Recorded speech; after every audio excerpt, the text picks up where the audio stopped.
اور خدا نہ خدا کسی نے ہو جائے جو غصے میں آ کے طلاق اپنے آپ کو ہی خود، کیونکہ یہ حق دیا جا سکتا ہے طلاق احناف کے اندر، امام ابو حنیفہ کے نزدیک لڑکی کو لڑکا دے گا شرائط کے ساتھ اور ایک خاص مجلس میں دے گا.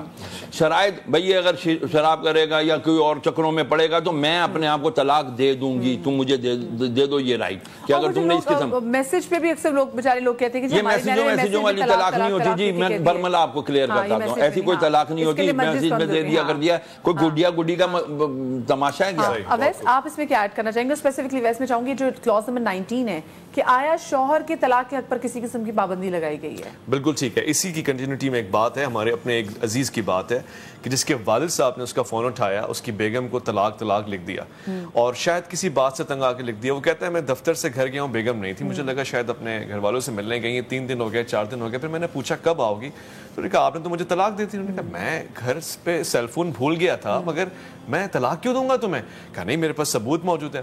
اور اس نے اس مقدمے کو لڑا، وہ گیا مولویوں کے پاس، ججز وکلا کے پاس، بالآخر طے یہی پایا، وہ اس بات پہ رضامند تھے کہ آپ کے سیل فون سے جو آپ کے نام پہ رجسٹرڈ ہے، کیونکہ طلاق آئی لہٰذا یہ طلاق ہو چکی ہے. وہ آدمی میں نے دیکھا ہے کون سے پل کے نیچے آج بھی بیٹھتا ہے، اس کی حالت غیر ہو چکی ہے، اس کی زندگی برباد ہو چکی ہے. والد صاحب نے اٹھایا تھا فون اور اس نے میسج کر دیا. یہ بہت سینسیٹیو معاملہ ہے، جس طرح سے نکاح مضبوط ہے طلاق بھی بہت حساس معاملہ ہے، اس کا غلط استعمال نہیں کرنا چاہیے. ان شرائط کی آپ نے بات کی، مجلس میں بیٹھ کے نکاح ہو رہا ہے تو ایسے ہی کسی مجلس میں لوگ ہونے چاہیے جس میں آپ ہر چیز دیکھیں ایک حلال عمل ہے نا، تو پھر آپ اس کو کرتے ہوئے چھپے آئے نہیں، ڈرے نہیں.